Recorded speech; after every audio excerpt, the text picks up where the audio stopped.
Hey everyone, Josiah the Stickman here, and today I wanted to address a question me and many others have come to after viewing several comment sections. Why is Mario downplayed as well as taken for granted? First of all, Mario is often downplayed due to the general public depiction of him. At first glance, if you don't look at the lore of him being a star child or a homo Nintendinus, aka a cartoonish human, he just looks like a normal person, and he's often shown doing things like jumping on Goombas, eating mushrooms to grow, and shrinking down when he gets hit or loses his power up in 2D games.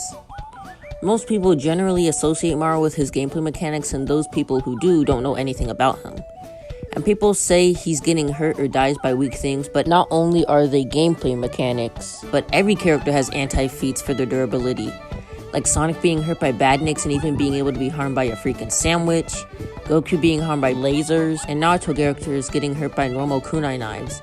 But these obviously don't matter to their high-end feats, but apparently for Mario it's all that he is and all that matters. I also see the statement that every Mario from the games isn't the same, but he very clearly is.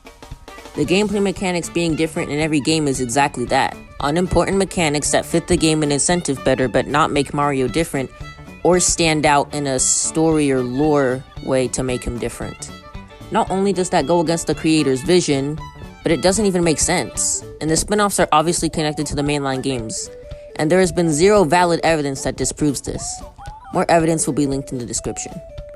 And a lot of people say Paper Mario is different from Mario due to Paper Jam, but not only is that game incredibly inconsistent for Paper Mario, but there's also confirmation that Mario and Paper Mario are literally the same, as Mario can turn paper and back to normal at will. And in that very game, Paper Jam, Paper Mario resides in a storybook that brought him to life that's illustrating his adventures, meaning Mario already went on them. People who bring up Paper Jam clearly didn't look into how the actual crossover even happened.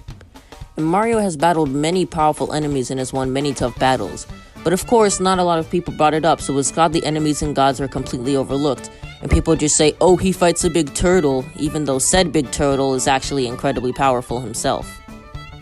And people ignore how a lot of his best feats, in fact, most of his feats, are all in base form.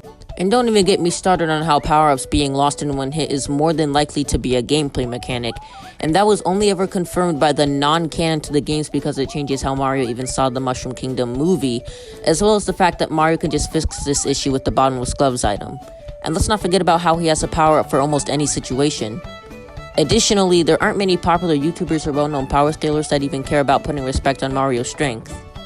But I do respect those who actually care about it. But it's still upsetting that we can't go one video or versus edit that lets Mario win without some whiny downplayer saying he's weak. And there's also a lot of haters that completely take him for granted, but also like other video game characters that are being compared to him. But all of them fail to realize Mario was the reason those other video game characters even exist. He saved the video game industry all those years back, and without him, the only video game character that most can imagine that would still be remaining is Pac-Man. But then we wouldn't have gotten those epic Pac-World games without Mario, showing that video games can be successful and fun. And some of those people say that he's a simp for rescuing Princess Peach a lot of the time, but they fail to realize there's nothing actually confirming them to be in a romantic relationship. And Mario saves her to keep the kingdom in balance by having a ruler. The only game that really shows this is Odyssey, but by the end of the games, Peach is thanking Mario instead of kissing him for being in a relationship with him. I'm surprised I even need to explain this, but people don't pay attention like that.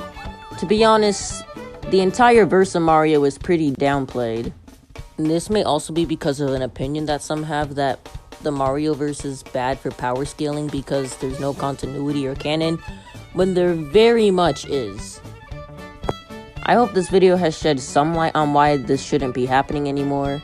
And to those who scale Mario below planet level or at building level or say he's a trash video game character, you clearly don't know anything about him or his legacy. Mario gets way too much hate despite all he's done, and I'm here to defend him and put respect on his name, even though he's the most popular character in the video game industry. He can only really be rivaled by so many. So yeah, that'll be the video. Thank you all for watching, and I'm gonna look into making that how powerful has Mario gotten video, which is probably gonna be above an hour long if I did make it, or I could find someone to help me collaborate with it. And I will now play you all out with something that is also overlooked in Mario, his amazing music. See you all next time. Josiah the Stickman signing out.